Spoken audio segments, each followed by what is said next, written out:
Bom, gente, boa tarde. Boa tarde. Queria agradecer imensamente a presença de vocês, as meninas do Lugar de Ler, a Dani, a Janete, obrigada, meninas. O Reinaldo, o Sam e o Gabriel por ter aceitado. Estou muito grata e eu acho que assim, o nosso encontro de hoje tem 3 motivos principais. O primeiro é que eu senti que não só eu, mas algumas pessoas dos grupos, né, da Toca, dos Povos Livres, todo mundo em geral, sentiu essa necessidade de celebrar o Silmarillion aqui em São Paulo. É claro que isso é um encontro informal, aconchegante, minimalista, vamos dizer assim, mas é uma maneira de a gente concretizar esse desejo que a gente tanto tinha, que eu acho que é muito humano, é antropológico, né? A gente gosta desses ritos, né?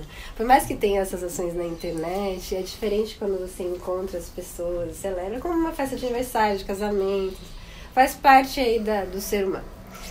O segundo é honrar mesmo a nova tradução, né? Nós que estamos aqui estamos muito felizes, sem bajulação nenhuma, mas de fato verdadeiramente muito felizes com a nova tradução e com a nova edição, o projeto gráfico. Então é uma maneira de agradecer a HarperCollins, ao Reinaldo e a toda a equipe envolvida, os tradutores, os revisores, especialmente a revisão técnica do Gabriel, mas também a nossa, né? Então, tamo junto. Porque a gente sabe o quanto trabalhando internamente, eu posso dizer o quanto esse trabalho é sério e ao mesmo tempo muito humilde, né? No sentido de troca, né? As pessoas conversam, se ouvem e procuram fazer o melhor. Então, e o terceiro ponto seria a gente se unir aqui em São Paulo, então os grupos se falar, se conhecer, né? E ter uma confraternização assim mais comum, assim como se fossem alguns povos se reunindo mesmo, né? Então são esses 3 intuitos. Eu queria começar dando a palavra para o Reinaldo, que vai falar um pouquinho da tradução. Eu não posso esquecer que na organização está o Gui e a Fê comigo. Então muito obrigada, Gui, muito obrigada, Fê, por toparem essa empreitada. Tamo junto. Esse é o primeiro de muitos. E é isso. E depois a gente abriria um pouquinho para o bate-papo entre vocês 3 e para perguntas. Sorteio de livros. E sorteio? Vai ter sorteio. Viva o sorteio. É a única razão que eu sou chamada. Ele que sugeriu, gente. É o grande chamariz, sempre é o grande. Bom, obrigado, Cris, pelo convite. Queria primeiro agradecer a todo mundo aqui, demais da conta. A Cris, o Sam, o Gabriel, todo mundo mesmo. Foi um grande time assim pra fazer. E é importante ressaltar isso. Isso aqui é trabalho de equipe mesmo, gente. Não tem o que falar. O pessoal quer comprar biju aí. Tá atrapalhando nossa gravação. O pessoal na internet tem a mania de achar que é tudo culpa minha ou tudo mérito meu, uma tradução como mas tipo, não, isso aqui é um monte de mãos trabalhando juntas, fazendo trabalho junto. E seja a gente ou cai ou se levanta junto, então é importante ter isso na cabeça. Eu resolvi pegar um trechinho pra começar. Não vou falar muito, como sempre eu tento falar meio rapidinho, que tá num dos ensaios do Tolkien famosos, do The Monsters and the Critics, os monstros e os críticos. Ele tá falando da linguagem do Beowulf, né, do poema medieval Beowulf, mas acho que tem muito a ver com o Silmarillion, que é um pouco a visão que o Tolkien tinha, que eu tentei trazer pra tradução. Assim, a gente tentou todos juntos trazer pra tradução. O Tolkien diz o seguinte sobre a linguagem de um poema medieval, né? Ele fala: esse tipo de coisa, a construção de uma linguagem poética a partir de palavras e formas arcaicas ou dialetais, ou usadas em sentidos especiais, pode ser condenada ou não apreciada. Existe, mesmo assim, um argumento em favor dela, que é o desenvolvimento de uma forma de linguagem de sentido familiar e, contudo, liberta de associações triviais e repleta da memória do bem e do mal. Isso é uma realização, e seus possuidores são mais ricos do que aqueles que não têm tal tradição. É uma realização ao alcance de pessoas com riqueza e poder materiais relativamente pequenos, tais como os antigos ingleses, se comparados com os seus descendentes. Mas não se deve desprezá-la necessariamente por conta disso. Eu acho que essa é a visão que ele tinha, o peso da linguagem do Silmarillion é isso. Eu lembro muito bem quando eu peguei o livro pela primeira vez em inglês, quando eu li. Sabe que, sei lá, você passou a vida inteira só vendo bijuteria. Você nunca viu, aí de repente bota um rubi de verdade na sua frente. Né? O impacto que a linguagem do Tolkien me causou foi meio isso. Tipo, sério, a linguagem humana consegue fazer isso aqui? Né? Ou quando, sei lá, quando eu vi minha mulher pela primeira vez. É um pouco isso, assim. E sei lá, no trabalho da gente,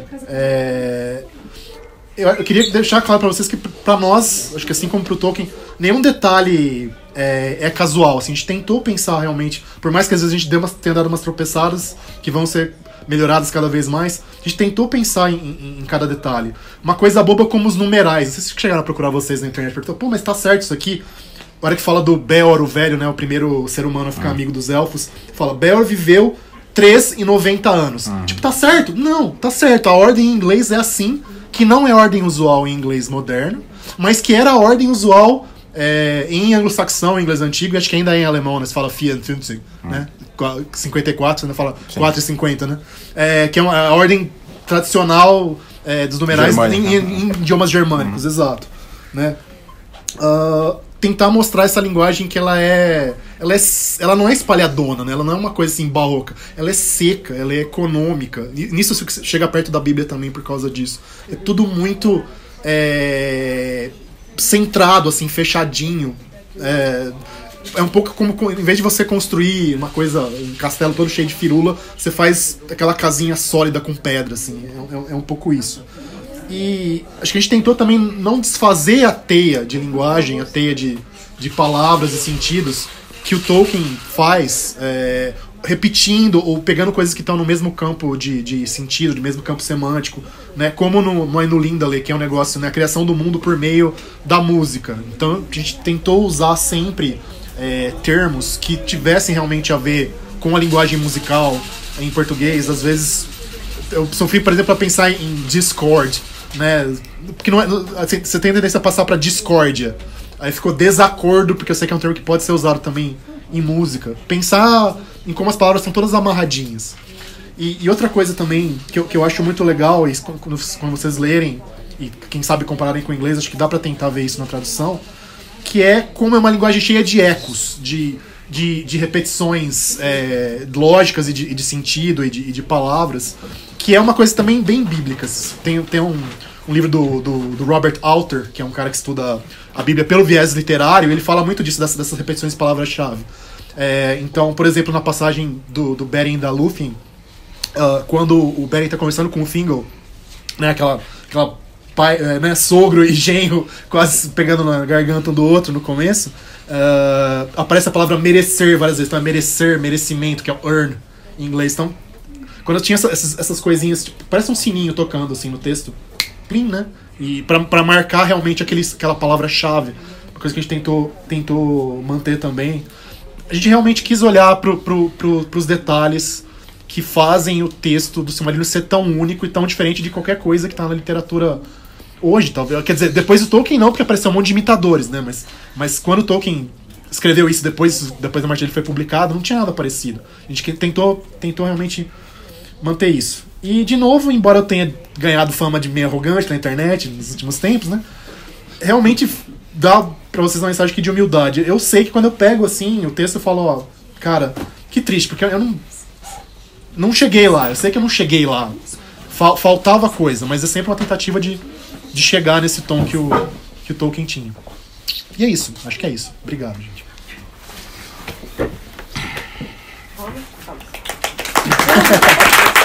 Valeu. Temos um Ranger lá ao fundo. Muito bem. Então eu queria dar a palavra para vocês dois também, né, o Gabriel. Eu lembro que o Gabriel falou na queda de Gondolin, eu achei muito legal as colocações dele, e eu vi um pouquinho também, antes das perguntas. E depois o Sam. Ou você quer dizer, Sam, você quer falar primeiro? Posso, é que acho que o Gabriel vai dar um corpo mais, posso pincelar, né, mas reiterando algumas coisas que que falamos aqui, né? Acho que aqui tem quase todo mundo que foi envolvido no projeto, né? Revisores, né? Os 3 revisores, tradutor. Falta Bruna, né? Que é fundamental, ela é a cola que une tudo. Não, ela tá doente, ela não pôde vir hoje, ela tá com dengue. Nossa, cara. A gente tá no meio da produção do Hobbit também, então estamos tentando descobrir as coisas. Mas de qualquer forma, aí falta a diagramadora, né, que é a Sônia Petkov, também uma pessoa bem talentosa, e o Ale, que fez a capa também, algumas artes internas, e teve, de forma geral, ideias, né, de intervenções visuais, que eu acho também são um diferencial do trabalho, né. De forma geral, assim, eu tenho falado isso antes e vale repetir, e até porque essas pessoas estão presentes, né, e foram em eventos como esse que eu conheci a maioria de vocês. Acho que o Reinaldo foi a única pessoa com quem eu conversei antes de conhecer, né? Mas que a gente conhecia porque ele já estava na casa e tudo mais, né? A ideia inteira é tentar reunir pessoas talentosas. Assim, eu não consigo fazer o que a gente fez, né? Precisávamos de pessoas não só extremamente talentosas, mas com conhecimento profundo sobre as obras, né? E tem uma razão fundamental pela qual decidimos retraduzir e não só comprar a tradução e republicar a tradução, como está sendo feito com outros projetos aí, enfim, similares que estão no mercado, né? Que era a tentativa de melhorar, de pegar o que a gente tem de histórico, de legado dessas obras e construir em cima disso. A princípio eu sei que tem uma parte, como o Reinaldo está falando, e é uma coisa que a gente está sendo criticado também, acho que todos nós, né? De parecer que é muita metidice da nossa parte, né? Mas tem muita coisa lá para melhorar. Fundamentalmente com o Silma, o Reinaldo tem falado bastante sobre isso, né? Era aquele sentimento de que a tradução anterior, ou o trabalho editorial anterior, não refletia profundamente o original, né? O original, ele tem uma sutileza de diferença de linguagem, ele tem esse ouro que tem lá dentro, né? Que é sutil e sempre presente da linguagem que foi roubada nas traduções, né? É aquele sentimento de arcaico e épico que não está 100% presente porque não foi tão profundamente pensado nesse nível, né? Claro, foi produzido em outra época, as próprias obras tinham outro tamanho na época também, então tinham outros objetivos com o que eles estavam fazendo, então não é justo também criticar, né? Mas a gente tentou e continuamos tentando, nem tudo vai ser perfeito, tem coisa que a gente melhora, a cada reimpressão a gente encontra uma coisinha ali, uma coisinha aqui, né? Eu tenho muito orgulho que o Silmarillion pelo menos dentre os que a gente já fez, é o que chegou mais próximo da perfeição possível, né? O trabalho editorial, de forma geral, ele é um trabalho de minimizar o risco, né? A gente começa com a possibilidade de 300 mil erros, e quanto mais pessoas leem isso, mais diminui a possibilidade, o risco de ter erro, né? E esse eu acho que chegou bem próximo aí de ter bem pouco. Sempre vai ter. Isso a gente, uma vez que sai, a gente sabe que vai encontrar coisinhas aqui e ali, né? Mas enfim, tem um pensamento aí, tem um sentimento de querer fazer algo, não é perfeito, certamente vai ser melhorado ainda, mas algo novo. E algo que eu acho, não sei se todo mundo teve a oportunidade de ler também, é uma nova leitura, é um novo capítulo. Se você já leu o Silmarillion antes, te garanto que vai ser uma nova experiência. E esperamos vai ter esse ourozinho lá no meio, de linguagem, de pensamento, de soluções de linguagem, que talvez não estavam lá antes e te podem levar a aprofundar mais na língua, aprofundar mais em Tolkien, que é meio o objetivo, né? Rapidinho antes de dar a palavra ao Gabriel, eu senti isso, eu tenho um Instagram tolkienista, possível, e aí ele nasceu para isso, né? Para ter imagem, texto em inglês, texto em português. Às vezes eu mesma brinco de tradutora, às vezes eu ponho a tradução de alguém e tal. E aí eu fui por a parte do Fëanor, né? Eu fiz a minha tradução, mas eu falei, não, vou colocar a tradução do Reinaldo até para marcar, para honrar, né? E eu fui ver também a tradução da Martins Fontes, né? Da Valdeia. E eu vi o quanto destoou, não porque as duas são diferentes, mas como destoa do original, né? Realmente a do Reinaldo é muito, muito mais próxima. Parecia que ela floreava ali. Não digo pela Valdeia, talvez seja uma linha editorial, né, da Martins Fontes, porque ela é uma boa tradutora também.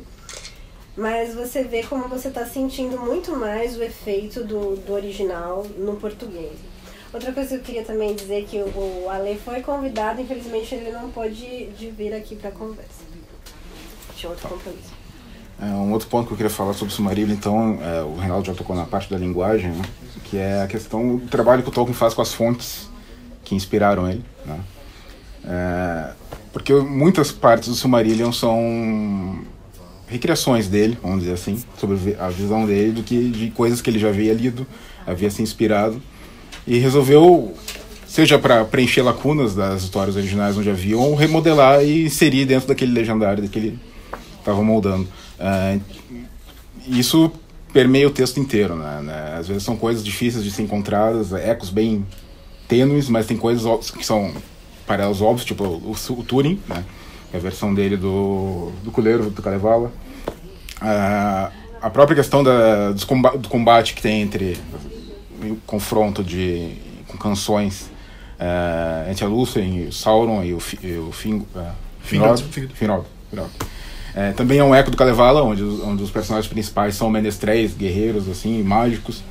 Né? Isso depois ele retoma com Tom Bombadil, por exemplo, né? Que as canções dele têm poder nos Senhor dos Anéis e tal. Até detalhes mínimos, tipo, por exemplo, no episódio onde a Lúthien está presa na casa da árvore, que ela faz aquela canção que o cabelo dela cresce, que é um eco óbvio de Rapunzel, inclusive, né? Porque sim. Isso não tem. E é interessante ver o modo como ele trabalhou isso, como ele recriou. E agora eu tenho que puxar um pouco da parte da história da Terra-média, porque obviamente lá tem todas as versões anteriores que compuseram o texto final do Silmarillion, né? Que chegaram, e lá a gente consegue ver o processo que ele teve sobre isso. Os comentários do Christopher sobre esses pontos específicos de influência são bem interessantes também.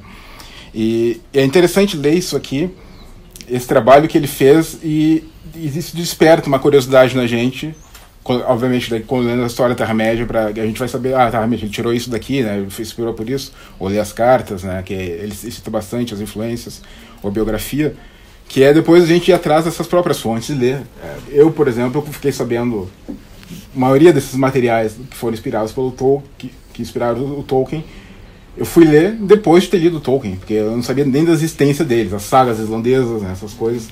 Como ele fez, que obviamente também tem uma versão, né, que é da morte do Fafnir, na saga dos Volsungus, né? Ele retrabalhou na morte do Glaurung.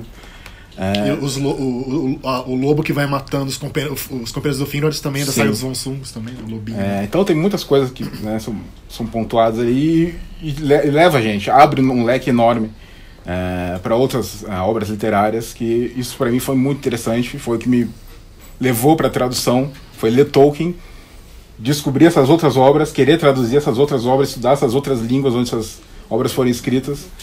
E eu acho que é um dos aspectos, junto com a linguagem, um dos aspectos mais interessantes da obra dele, que é toda essa colcha de retalhos, né, de todas as influências que ele fez e retrabalhou e transformou e ainda assim não é só como se fosse uma fanfic, né, no caso. Ele criou algo novo, é o Tolkieniano puro, apesar de ter influências de coisas já pré-existentes. É algo que realmente, como o Reinaldo disse, não havia sido feito antes, e até hoje creio que nada chega nem perto, né? Por mais que haja tentativas similares, porque falta, eu sem querer desmerecer os autores, mas falta o preparo, o embasamento que o Tolkien, o estudo que o Tolkien tinha sobre essas línguas, essas literaturas, é algo que simplesmente os sistemas de ensino nas universidades hoje não proporcionam como proporcionavam na época dele, inclusive nas inglesas, né? Toda a formação acadêmica dele foi diferente, possibilitou, ajudou muito nisso nele, e a gente tem como resultado essa obra que fantástica, que abre ainda, que possibilita abrir um leque, né, de possibilidades para outras obras ainda mais fantásticas, ou mesmo patamar, inclusive. E é isso.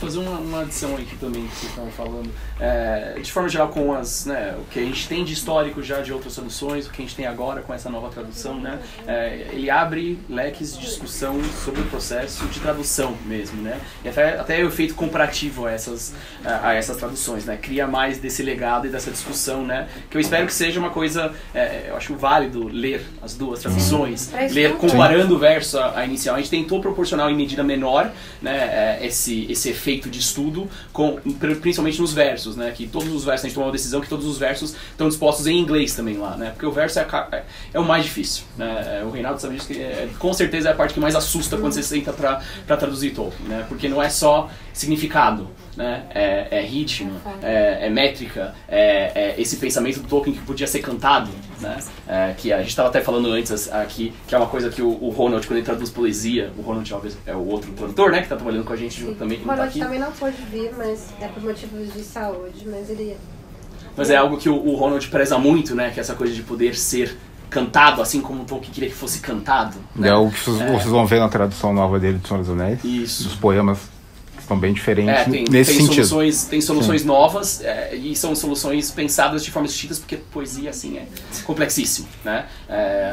Tem poesia literativa, principalmente nas obras que o Reinaldo traduziu. É muito legal. Que enfim, é um outro monstro, né, pra isso. É forma versus conteúdo, enfim. Então eu acho que também vale isso, vale essa consulta original, vale a consultar suas outras edições, também ter essa edição para ter o efeito comparativo. Não são necessariamente soluções melhores, diria, mas distintas, né? Como a Cris estava falando agora. A Valdeia procurou soluções muito literárias também, que é a tradução da Martins Fontes é bem literário, né? Estava tentando fazer algo que fosse sonoro e bonito em português, né? E a gente está fazendo uma outra coisa, que é tentar fazer algo que está próximo ao original, que você tem uma experiência parecida com a pessoa que lê em inglês, né? Enfim. Só queria fazer mais valendo. Vai parecer fazer som de média, mas é realmente sincero. Queria de novo agradecer demais aos revisores, que são os heróis não cantados, muitas vezes, de obras literárias, de traduções. A Cris, o Guilherme, o Gabriel, eles me salvaram de várias coisas que poderiam ter atraído hordas de orcs sobre a minha cabeça pela minha distração e minha viajada às vezes. Então, gente, obrigado. Vocês são incríveis e valorizem os revisores, viu, gente? Ainda mais eu que faço jornalismo diário, que não tem revisor, é você e Deus e vai que vai e reza. Eu sei como tem que valorizar o trabalho deles. Um dos motivos que a gente pensou em fazer esse encontro, né, Feg, é que a gente queria que vocês soubessem que vocês têm muito mais apoio, e isso não significa que haja críticas construtivas, claro, mas muito mais apoio do que essas críticas que são... É muito mais minoria, mas é uma minoria barulhenta. Não, mas a gente tem consciência disso. Faz parte. Demonstrar concretamente isso, sabe? Que as pessoas estão felizes, os números, as vendas dizem isso muito melhor. Você tem as métricas para entregar lá para stage, né? Então, assim, para HarperCollins e tal. Então, mas também a gente é humano, né? Então a gente tem essa demonstração humana. Continuando o bate-papo aqui, eu queria fazer algumas perguntas para vocês, e também quem quiser fazer perguntas, e vocês continuarem o bate-papo, bem informal mesmo. Uma é mais voltada para o Reinaldo mesmo, que assim, você é da Valinor, né, já há alguns anos, né, que a Valinor está recebendo... Faz 20 anos praticamente que eu sou da Valinor, literalmente 20 anos. Só por um ano. Bom, aqui tem vários grupos, então também a Valinor está contemplada. Nós dois, inclusive. O Gabriel também, não? Sim, quando eu falei, eu estava pensando nos dois, que às vezes a linguagem não expressa o pensamento. Mas eu acho que vocês ensaiaram muito traduções. Isso a é minha verdade. pergunta você já tinha meio que pronto a tradução? Então, eu tinha o Ainulindale pronto, só que eu devo ter traduzido ele em tipo 99, assim. Só que eu perdi o arquivo. Então, quando eu comecei pra valer, eu fui procurar e cadê o arquivo? Então, eu tive que começar tudo do zero. Eu já tinha feito algumas coisas do History também, né? Tem um texto que tá grande do History.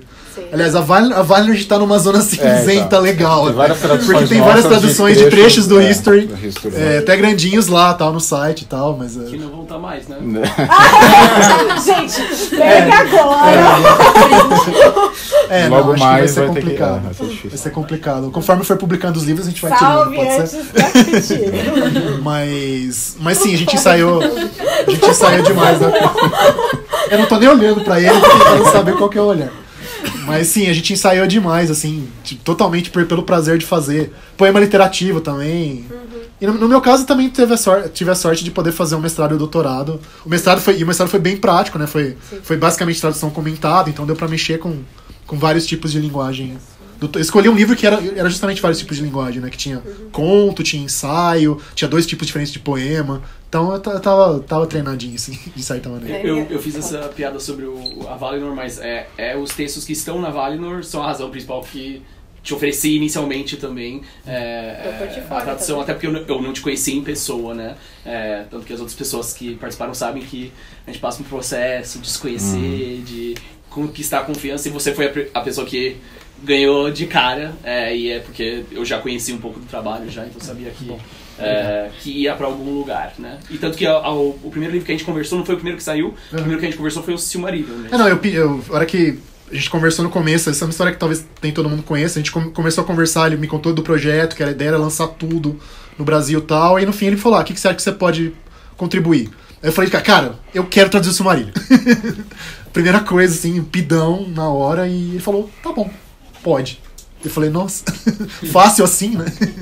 Mas ele falou várias vezes que ele devia ter pedido mais, que talvez ele pois é. Ele achou que eu era fácil nesse primeiro dia. Eu faço a mesma coisa que o Reinaldo, mas não tenho esse assim. Mas eu acho engraçado porque eu não sou uma nerd muito exemplar, né? Não sou uma nerd muito exemplar. Então, assim, eu achava engraçado que você tava traduzindo sobre contos de fadas. Eu falei assim, mas é Reinaldo ou é Mihail? Eu tô confusa. Quem são essas pessoas, sabe? Como eu não tava muito inteirada. Mas eu queria fazer uma pergunta geral, assim, porque assim, a gente tem o Silmarillion, ok, é um texto do Tolkien, mas ele é uma edição do Christopher. Vocês acham que Tolkien lançaria algo muito próximo disso?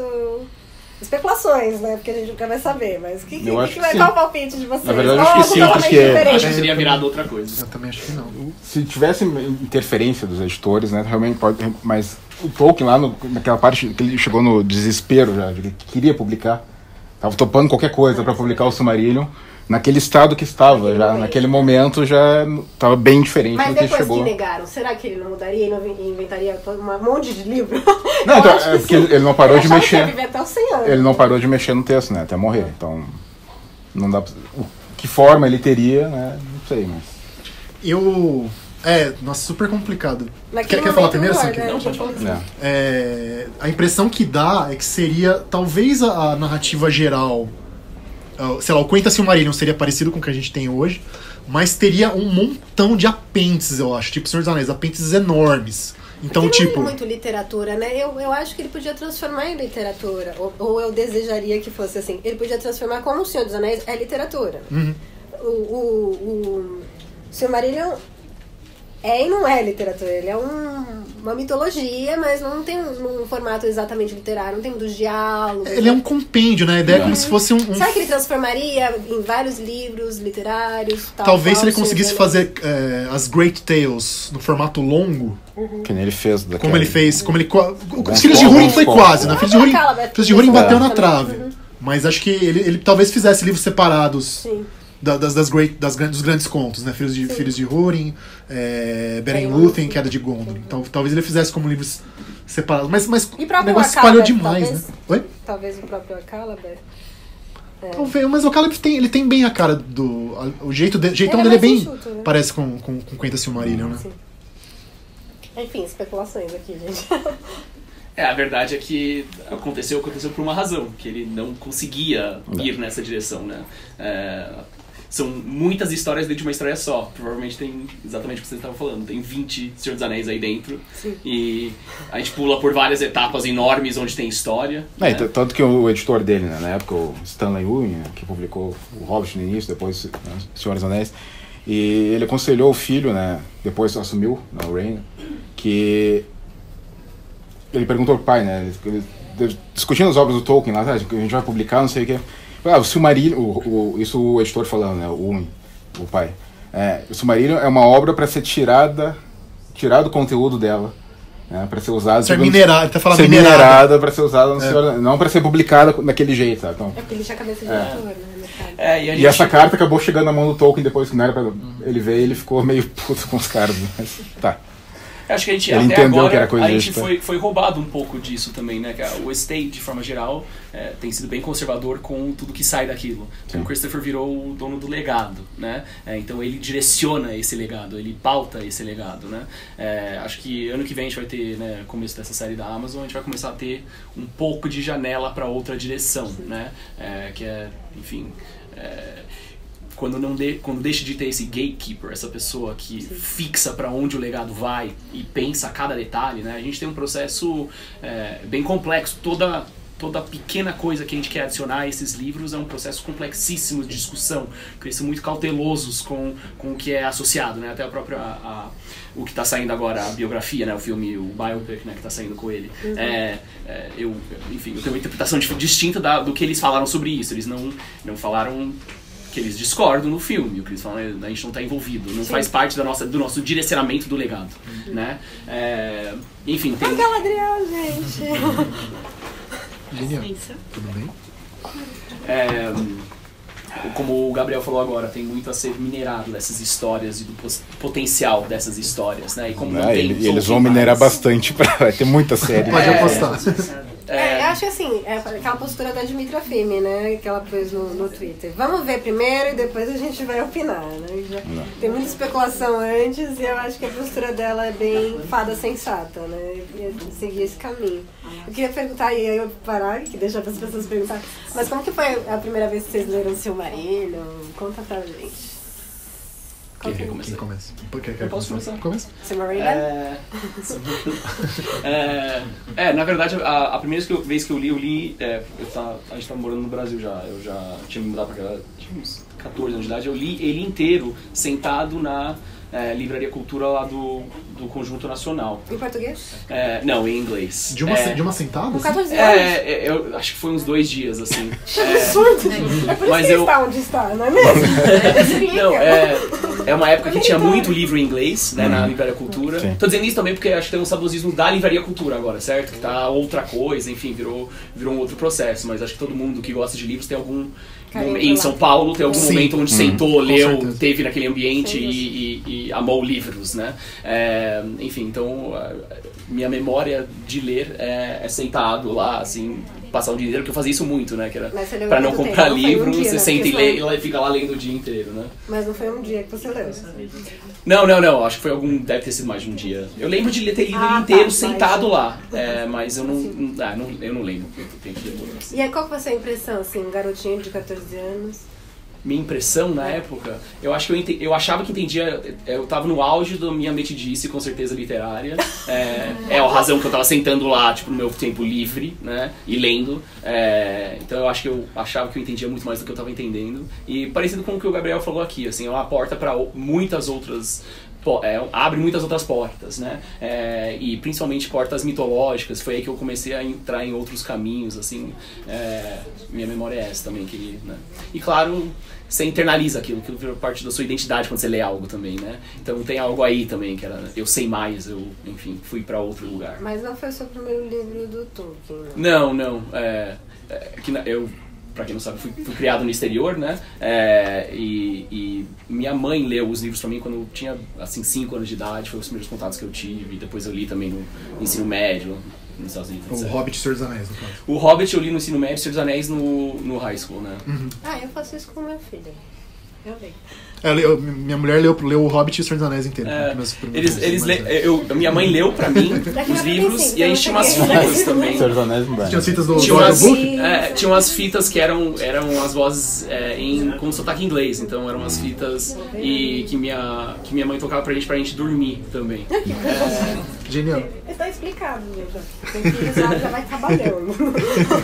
Mas é uma coisa legal, eu acho. Até se perde isso um pouco, de, né, ter livros meio que rodeando seus filhos, né? E você toca uma música, toca um livro. Vira uma memória afetiva também. Exato. No meu caso, eu já falei um pouquinho, né? Mas já falei em outras ocasiões. Mas no meu caso, eu tinha 19 anos, tava no primeiro ano de faculdade, que na verdade era o segundo, porque eu troquei de faculdade de um ano pro outro e tal, lá na ECA, lá na USP. E um veterano que... Veteranos às vezes são bonzinhos com a gente, impressionante isso, na faculdade. Ele tava pelado ou vestido? Não, tava vestido. No meu tempo não tinha ninguém pelado. No máximo tinha um leve cheiro de maconha, às vezes, em algum lugar, assim, mas gente pelada nunca tinha. Ele namorava uma menina que eu conhecia já, e eu soube que ele jogava RPG, a gente começou a falar de RPG, não sei o quê. E eu falei, pô, eu queria ler Tolkien, porque nos jogos de RPG fala, mas eu nunca tive acesso e tal. Falou, cara, eu tenho o Silmarillion em inglês. Eu falei, tá, Silmarillion? Mas tudo bem, manda. Me empresta, na boa e tal. E aí foi aquela coisa, tipo, muito amor à primeira vista, assim, queixo caído. E além da questão da linguagem, que eu achei muito bonito, e aquela vontade de ler parágrafo por parágrafo com calma, assim, pra saborear. A parte mítica / religiosa também me cativou muito, assim, como por eu ser cristão, católico e tal, saber que o Tolkien era católico, e ao mesmo tempo tinha a paixão pela mitologia que eu também tinha. Então eu achei uma fusão muito bonita das mitologias não cristãs com a teologia cristã. Eu já saquei aquilo meio de cara, assim, no Aino Lindale. Então, pra mim é um pouco engraçado, é um pouco devocional às vezes ler o Silmarillion, porque me remete ao Gênesis, me remete à tradição cristã medieval. Pra mim é super bonito e até espiritual, assim, às vezes ler. Então, desde o começo foi assim, eu acho. Eu cheguei no Silmarillion de um jeito meio enviesado, né? Porque eu não li primeiro o Silmarillion. Eu li o volume 5 do History of Middle-earth. Foi a primeira coisa de Tolkien que você leu? Não, em inglês. Em inglês. Eu li esse antes do Silmarillion. Sensacional. Porque a primeira vez que eu vi que a Estrada Perdida, a Estrada Perdida e Outros Escritos, que vai ser o título oficial, né? Eu li a primeira vez sobre o Silmarillion nos apêndices do Senhor dos Anéis, que ele tem uma menção ali, né? Que essa história continua no Silmarillion, não sei o que. Fiquei aquilo na cabeça lá e fui procurar. E não era uma época no Brasil, era o final dos anos 90, mas não tinha saído ainda a tradução da Martins Fontes.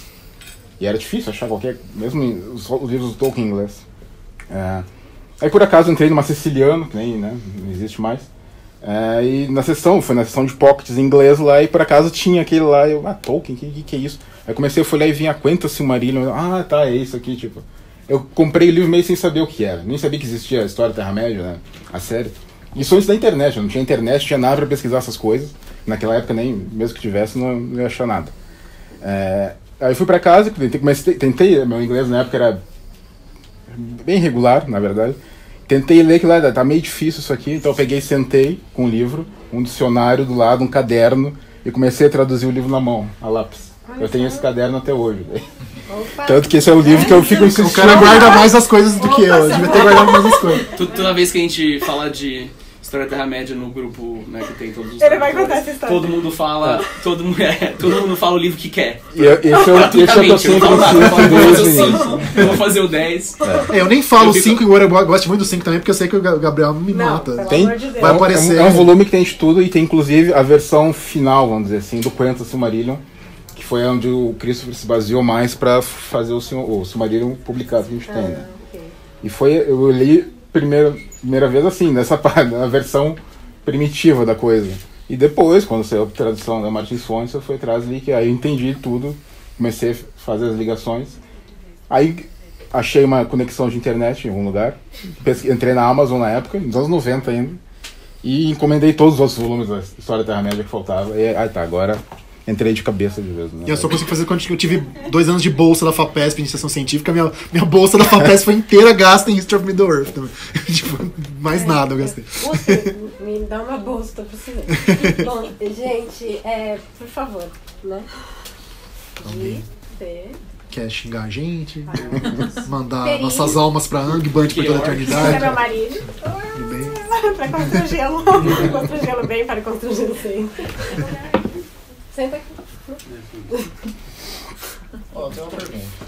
Vamos lá. Pois Pensando nessa questão da autoria do Silmarillion, que é uma coisa um pouco complicada, vocês acham que é possível identificar na escrita, na linguagem, no estilo, onde está o Christopher? Onde está o Tolkien? Você acha que é possível? Ou ele imita tão bem o estilo do pai, assim, que... Aí depende, né? Aí a gente vai saber onde começa um, né, e termina o outro. É difícil. A gente não sabe exatamente o quanto ele mexeu, né, nos textos, o que ele inseriu, né, o editou exatamente. É difícil ver. Dá pra ver pelos prefácios do Christopher. E você vê no History, você vê no History a base, e você vê a queda e Baron são interessantes por causa disso também. Te mostram como a coisa evolui e como faltam conexões, né? Então, pra mim, onde tá mais nítido, e é o jeito todo do Christopher, né? Ele é mais pragmático, eu diria talvez menos criativo. Então, é mais nos pragmatismos eu acho que o Christopher se mostra, mais são capítulos, é fechado, terminou aqui, do que na escrita em si. Eu acho que procurar na escrita... exato. Procurar na escrita, não sei se você vai achar, né? Até porque ele... A não ser que tenha acesso aos manuscritos originais pra ver a letra, né? Porque fora isso... Porque eu não acho que o Christopher seja escritor, senão isso teria uma proporção maior, eu acho. E não é o que ele queria também, né? Eu acho que o texto que ele mais meteu a mão, vamos dizer assim, fora o Silmarillion, é o Filho de Húrin, né, no caso, pra dar aquela coesão de toda a versão. Mas ainda assim é difícil, né?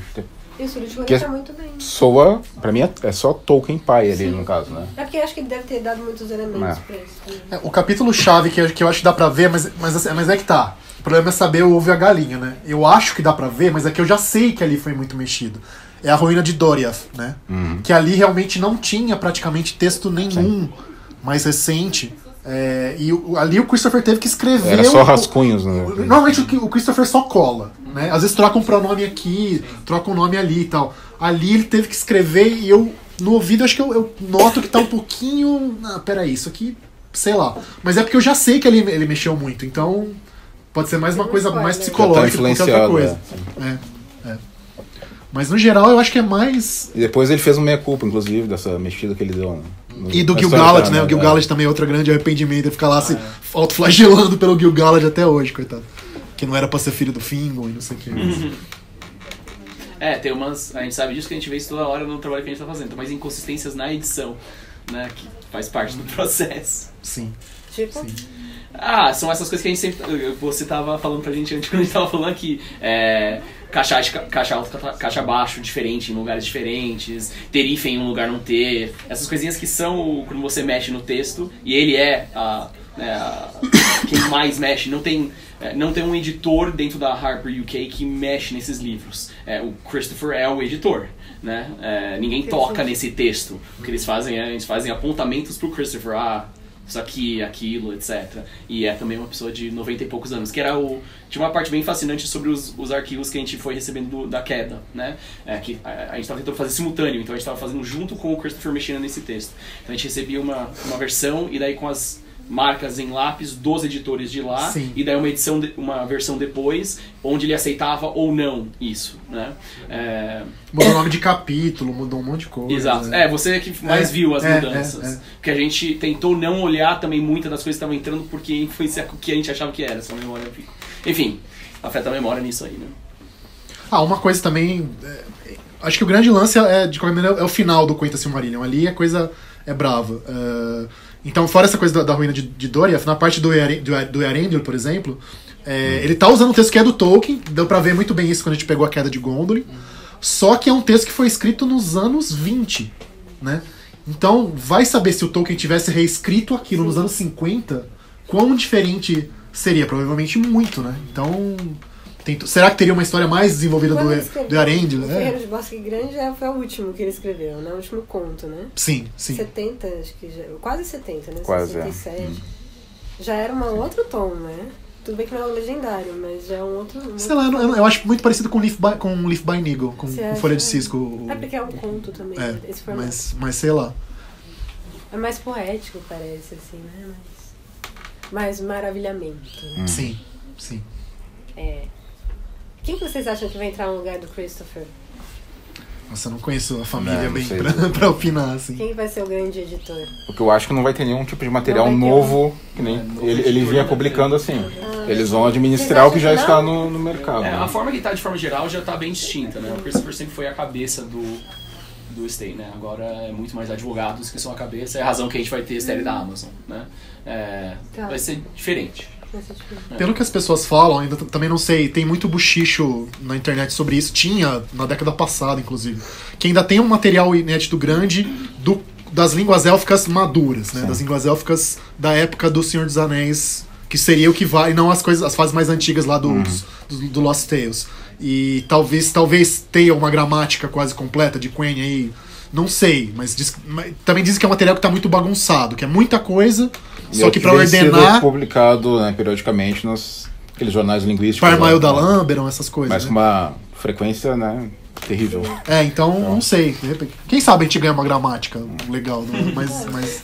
Nessa sucessão, acho que tem apontamentos já, né, que a gente tá vendo já. Mudança da editora no Brasil, a Iron Studios agora tá fazendo a linha de colecionáveis, portas que não existiam antes estão se abrindo e estão indo numa direção mais próxima a outras marcas consolidadas, né? Então, como vai ser explorado isso e como o legado vai ir para frente, acho que vai ser distinto do que a gente tem tido até agora, né? Que o legado até agora tem sido bem fechado, né? A gente tem esses dois filmes. Tá se abrindo timidamente. Nos últimos Mas eu acho que o material relacionado ao Legendário não deve ter mais nada para ser publicado em forma de livro, assim, sabe? Mas o que tem, que além das partes linguísticas, tem muito material linguístico, são trabalhos acadêmicos do Tolkien, né? Sobre várias áreas. Inclusive um que vai sair agora sobre Chaucer, né? Os comentários dele. Inclusive ele se apresentava publicamente como Chaucer, né? Tem relatos dele fazendo monólogos, né? Vestido com a roupa medieval e tal, diz que fazia sucesso. Isso tem bastante coisa que tá pra sair. Tem gente mexendo, editando, outros editores, né? Que não o Christopher. Não da família. Teve uma biografia do Padre Francis também, né? Sim, teve. Esse tipo de material ainda tem bastante. Dá voz pro pessoal dos grupos, do Povos Livres, da Toca, o Rafa, do Bolseiro. Primeiro, a gente está muito honrado de estar aqui, a gente adora estar com vocês sempre, de verdade, e a gente ficou muito feliz mesmo de ver toda a galera se reunindo, e eu não canso de falar isso, porque é algo que eu não via antes tão perto, tão próximo de acontecer, né? Toda essa união, essa coisa que a Cris estava falando, de vocês saberem que tem pessoas que apoiam vocês, e é isso, é muito importante mesmo vocês saberem que a gente está muito feliz com o trabalho e sempre vai apoiar vocês e obrigada. Obrigado a vocês. Mas se discordarem não tem problema, gente. A gente vai é só discordar com a educação que não tem problema. Faz parte do processo e a gente quer fazer melhorias, né? Acho que nos próprios livros já tem, nas reimpressões, coisas pequenas, né, vírgulas aqui. A gente fez uma mudança pequena, não sei se todo mundo sabe disso, mas a gente fez uma mudança pequena, por exemplo, na Queda de Gondolin, que o mapa estava bem ruim, né, estava meio que preso no meio. Então, nas reimpressões, quem vê as reimpressões nas livrarias agora, ela tá impressa na guarda, né, então a guarda mudou um pouco. São coisas pequenas, mas acho que a gente vai tentando melhorar, né, não estamos pressupondo que tá perfeito, né, dá sempre para melhorar. Mas a gente vê perfeito só teve um e pegaram numa cruz, gente. Então, vamos dizer a minha avó, então. Tem muita coisa pra fazer ainda também, desdobramentos disso, né? Uma das coisas que a gente prometeu é fazer muito mais, né? Essas coisas para além dos livros do Tolkien mesmo, mas os comentários, né? Tudo isso tá em aqui. Queremos fazer também em alto nível, né? Então eu tenho tentado fazer com paciência, tanto que eu dei bastante tempo pra gente fazer o Senhor dos Anéis, que é pra ser num nível altíssimo, né? Porque naturalmente a primeira coisa que eu deveria lançar é o Senhor dos Anéis, vamos lá, né? Mas a gente deu tempo justamente para fazer em alto nível, e essas outras coisas também vão vir, acho que coisas legais também nos próximos anos aí, coisas que nunca tivemos antes, etc. Mas o importante é que a gente vê que são pessoas bem preparadas e que estão se empenhando ao máximo para fazer o melhor, né? Isso a gente reconhece de fato. Aí você falou do Senhor dos Anéis, né? E aí, o que a gente tem de novidade, de comemoração? Vai ter... Bom, o que a gente já anunciou publicamente, né? Do Hobbit em julho agora, e em novembro o Senhor dos Anéis, né? Ainda não tem nada oficial para falar sobre isso necessariamente. Pro Silmarillion a gente teve umas outras estratégias, né? Como todo mundo sabe, a gente também tem esse anseio, a gente tem uma parte importante do projeto também é conversar com novos públicos, então a gente fez alguns investimentos pesados também nisso, para conversar com pessoas, principalmente para conversar com uma nova geração, né? A gente tem natural, por causa do processo dos filmes, um agrupamento de superfãs numa faixa etária que eram adolescentes ou tinha 20 e poucos anos de idade quando saiu o Senhor dos Anéis, né?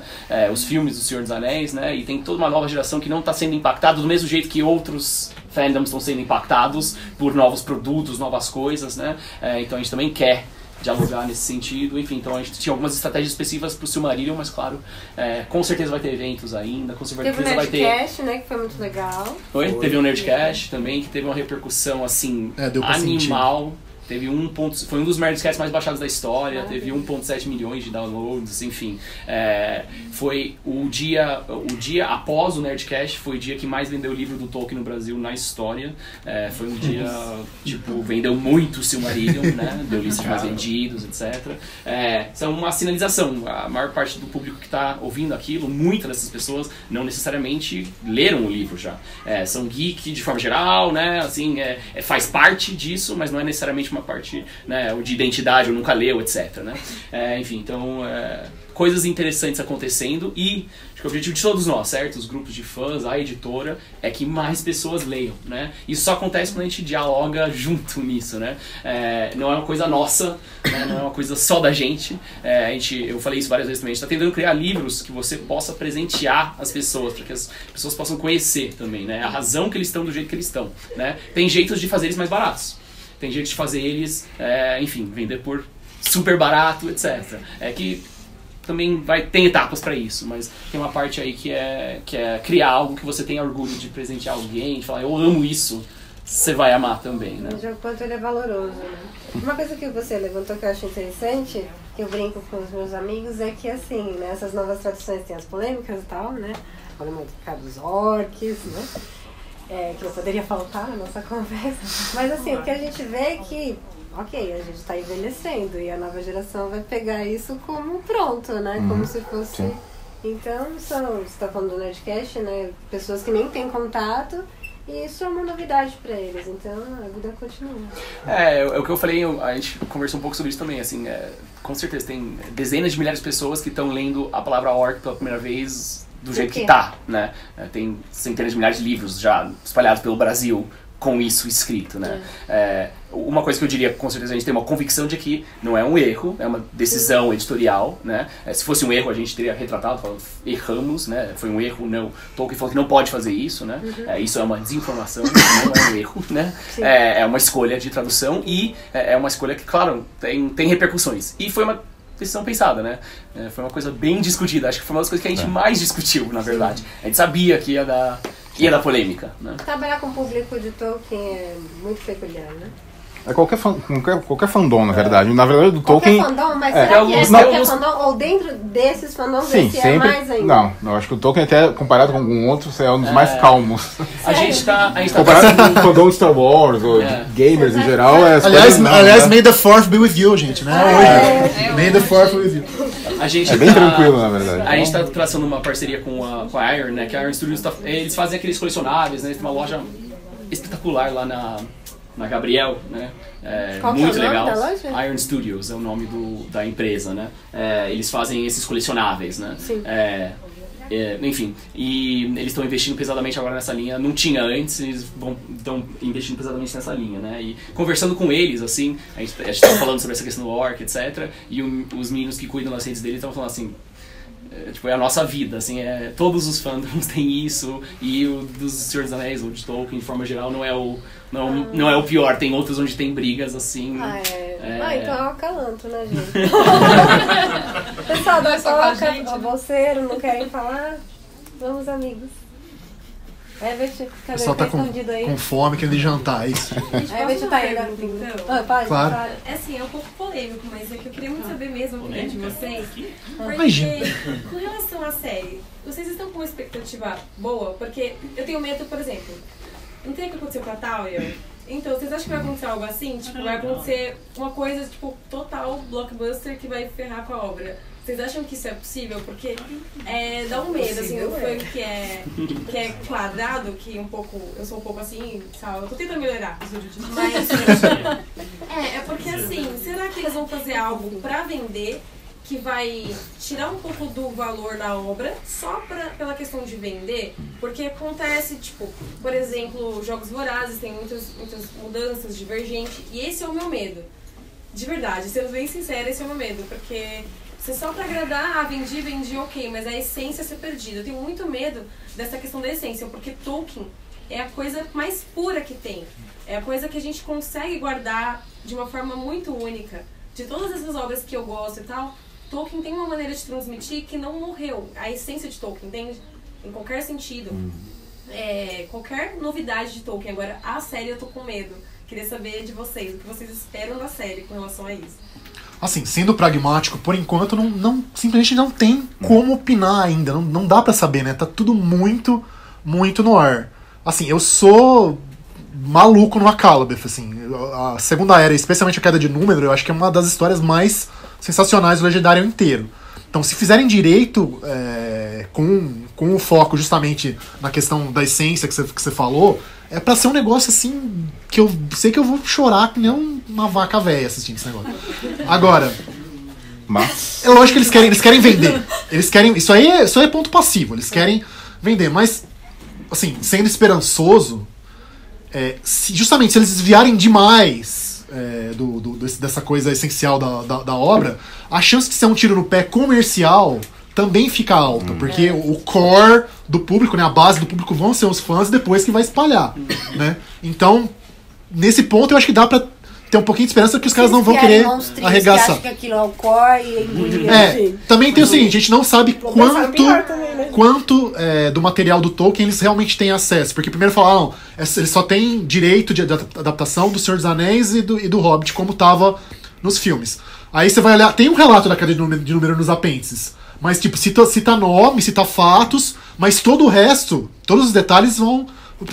Será que eles têm acesso a contos inacabados? Será que eles têm acesso a alguma coisa do History? Qual que é o contrato exato? A gente também não sabe disso. Então disso vai depender quão fiéis eles vão poder ser pra poder preencher os buracos da narrativa. Mas que tinha o Tom Shippey lá, né? Então eu penso o Tom Shippey, assim, Tom Shippey é um cara fantástico. Boas, acho que a especialização boa que é Hobbit existiu e todo o processo fatídico do Hobbit existiu. Então isso pauta alguma coisa para esse novo processo. A gente teve algo que deu muito certo, a gente teve algo que não deu certo, tanto do ponto de vista comercial quanto do ponto de vista de... comercialmente deu certo, cada filme fez 1 bilhão, né?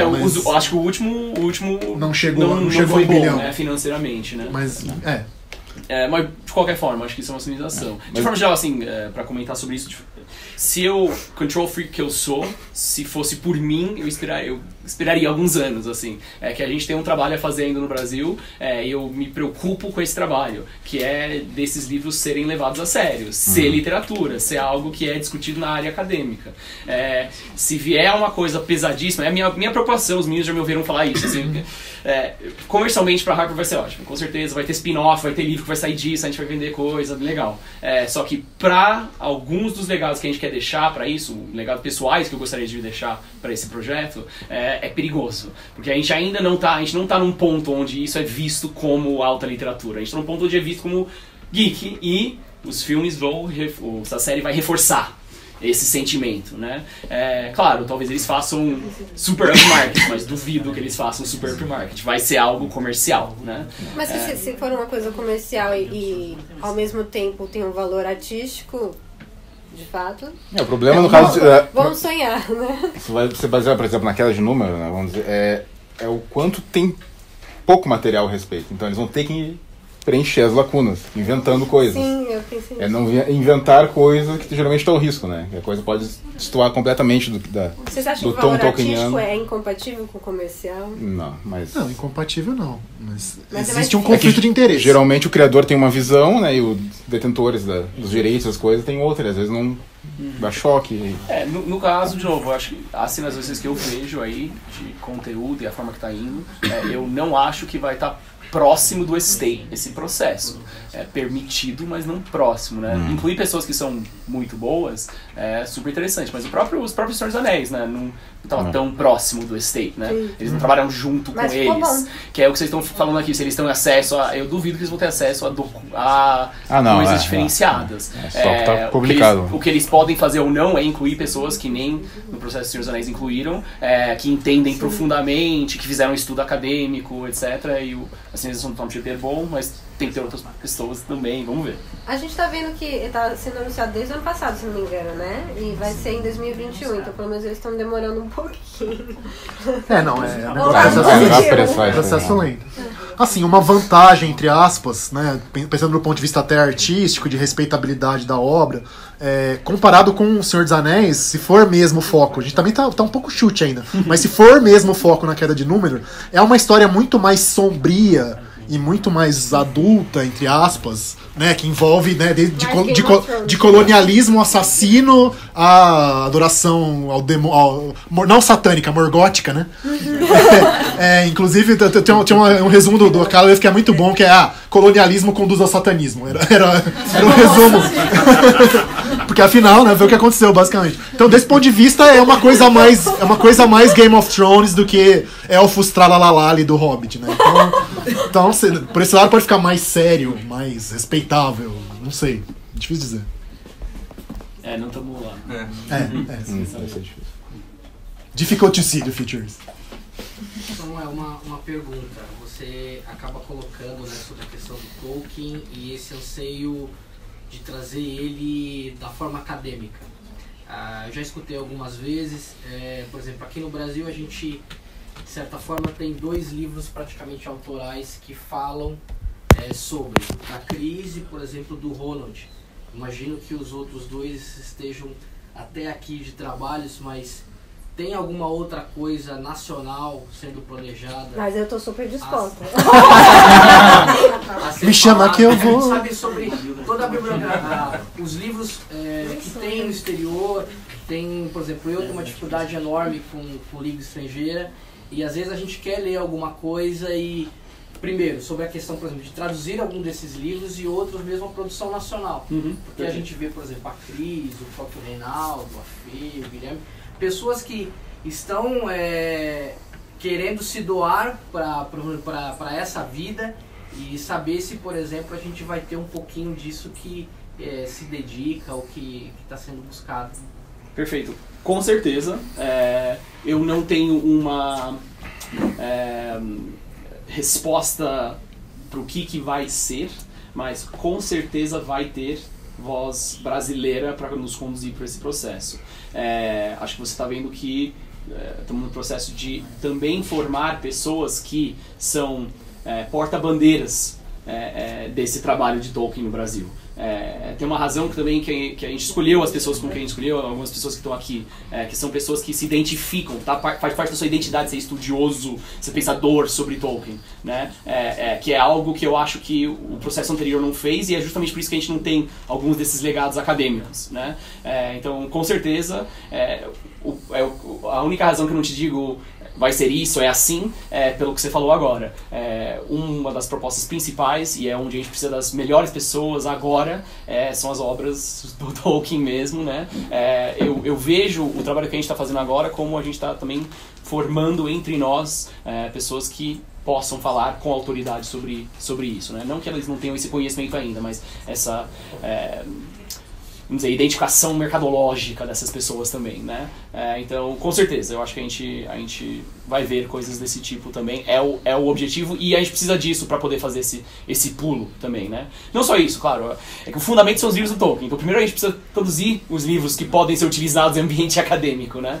E tem vários que ainda não foram traduzidos ou produzidos no Brasil que podem funcionar para esses ambientes. E mesmo os que já foram, a gente pode criar de uma forma que tenha uma narrativa melhor para esses ambientes também, né? Não vou dar mais spoiler, eu vou começar a dar spoiler se eu começar a falar. Vai falando, quer uma aguinha? A gente não se incomoda. Esse ano está confirmado o Hobbit e o Senhor dos Anéis. O Senhor dos Anéis. E as cartas já o ano que vem. Isso. Em uma das respostas das mídias sociais pela Harper, foi dito que os Filhos de Húrin tá... foi até falado sobre esse ano, mas, por exemplo, eu entendo que o foco são essas obras principais, e imagino que isso viria para 2020. Não sei se pode-se dizer algum dos outros trabalhos que eles estão desenvolvendo, que eu imagino que trabalho e livro tem a dar com pau para ser feito, né? E a gente, assim, por mais que muitos já leram muita coisa, seja do exterior ou seja da Martins Fontes, eu tenho certeza que aí eu também endosso o que a Lácia diz, a gente vem até fazendo um trabalho positivista dos livros, das obras da forma como a Harper, da forma como os editores, os revisores têm um carinho, né, sobre isso. Dá pra a gente, não dando tanto spoiler, mas 2019 a gente já sabe o que vai acontecer. Alguma coisa que em 2020 a gente pudesse esperar? Uma coisa eu diria que eu acho que totalmente válido dizer também, assim, primeiro, o grupo inicial que a gente formou de tradutores não dá conta de todo o trabalho que a gente tem para fazer. Então eu também estou num processo de criar novas vozes aqui dentro do grupo e ter novos tradutores, etc. Então isso vai ser uma parte fundamental do que a gente vai fazer em 2020, né? Você tem total razão, faz todo sentido que a gente completasse um pouco dessas obras-chave, né, entrando para 2020. Então, Filhos de Húrin e Contos Inacabados, com certeza. Eu não vou dar a data, porque eu não quero te prometer algo que eu não vou cumprir, então não vou dar a data, mas Filhos de Húrin e Contos Inacabados, com certeza a gente vai ter em 2020, tá? E aí tem outras coisas também que os meninos já estão trabalhando, mas a gente deixa a surpresa para depois. Olha só. Eu gostaria muito, até foi dito num encontro com os tradutores, foi dito sobre, não sei se essa é a palavra correta, mas que todo esse processo geraria um glossário, até para consulta. Né? A gente até, às vezes, legal, né? Quando a gente vai ler, a gente sempre tem que se retomar, ir atrás de fontes externas. Eu não sei se isso... Até esses dias houve uma publicação sobre os livros do Home, e até houve um comentário se o 13º livro do Index deveria ser colocado ou não, mas não se sabia se está nos planos.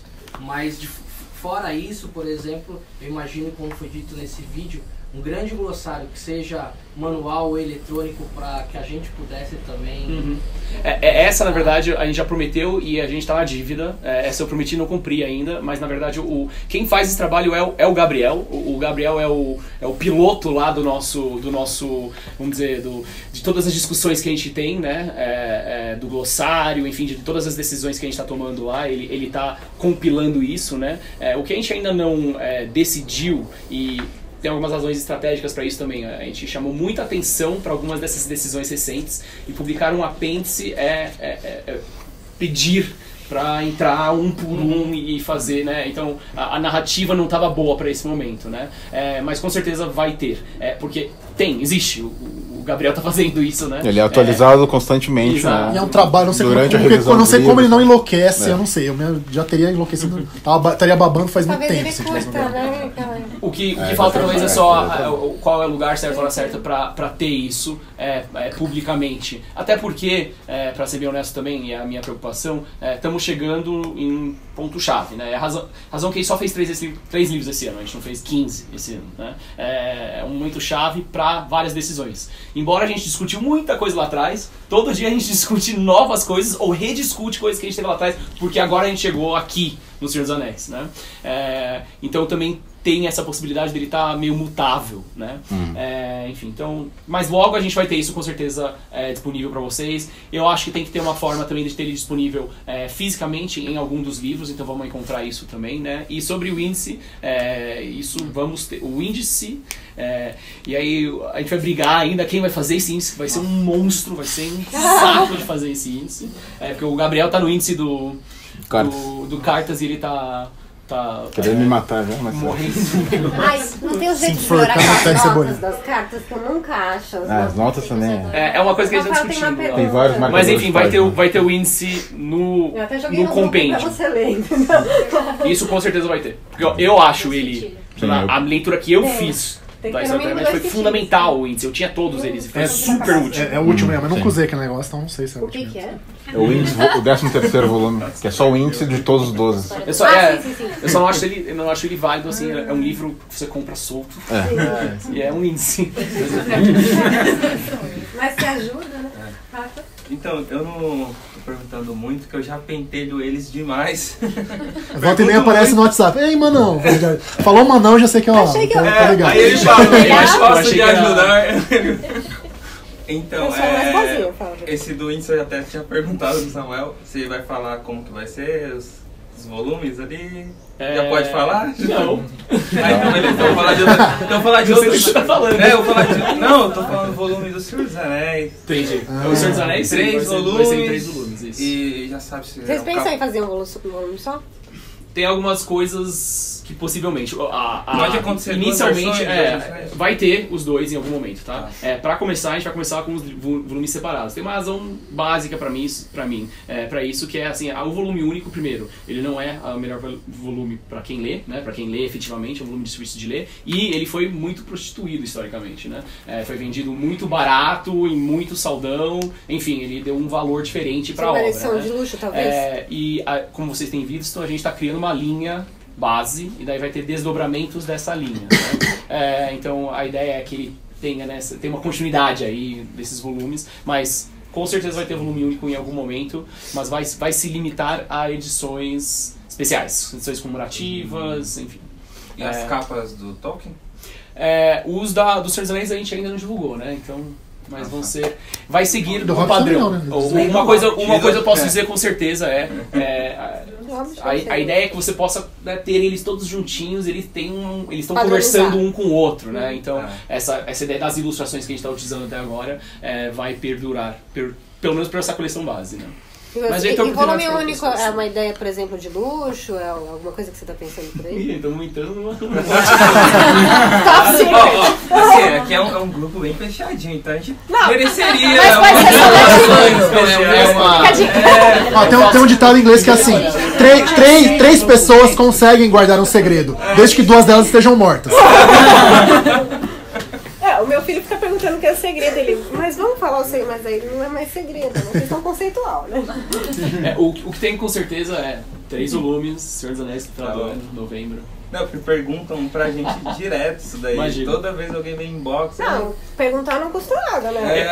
E eu não falar, de verdade, não é pra, nossa, vamos criar um segredo, não é isso.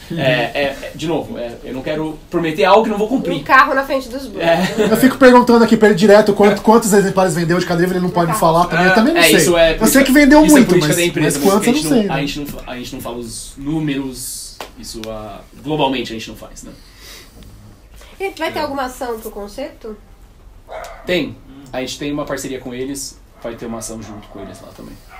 A Iron Studios também vai estar lá também com as coisas. Como é que escreve? Eu vou dar uma canja lá cantando. Iron. Eles chamaram a atenção lá na CCXP, né? Porque toda os Nazgûl lá, foram eles que fizeram. Eu tô muito por fora dessas coisas. Você viu bastante foto lá do Gandalf, foram eles que fizeram, porque eles adquiriram os direitos. Falando da Iron, qual é, não sei se você saberia ou poderia dizer, qual é o tamanho da licença que eles têm? Porque tem acho que a Weta, ou ETA, sim, que de fato seria quase que a detentora até então. Eles seguem a linha dos filmes? Dos action figures. Foi até uma surpresa que a Iron conseguiu, mas aparentemente apresentou como Senhor dos Anéis. Então, não sei se é um nicho fechado somente para essa, ou se eles poderiam expandir. O que eu sei é o que tá lá na loja, já, sei lá, você consegue ver os que eles estão lançando, que é tudo coisa do Senhor dos Anéis. Tem Nazgûl, tem Gandalf e tem, acho que tem um Bilbo.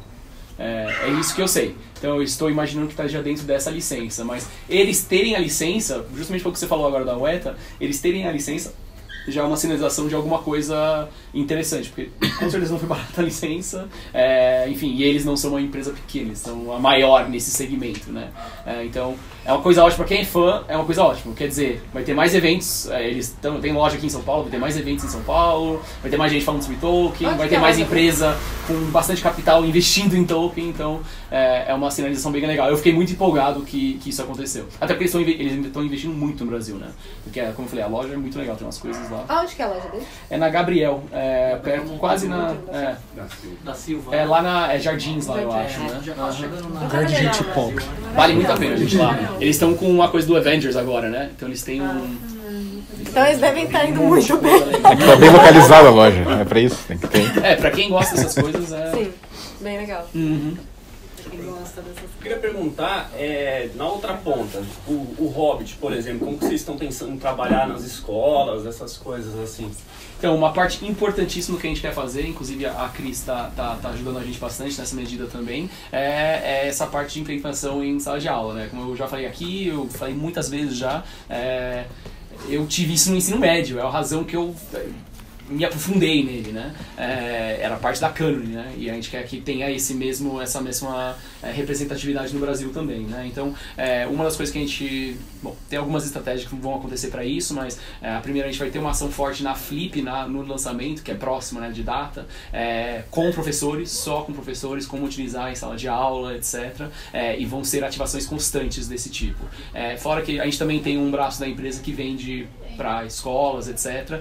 Não só no segmento público, mas principalmente no privado, né? Tem um trabalho bem forte para isso. Então tem enfim, como eu falei, a Cris tá envolvido nesse projeto também de ensinar professores a utilizar o Hobbit em sala de aula, né? Também vai provavelmente se desdobrar em edições para isso, né? Porque a edição que a gente está criando base é uma edição capa dura, uma edição que não é necessariamente o ideal para esse trabalho, né?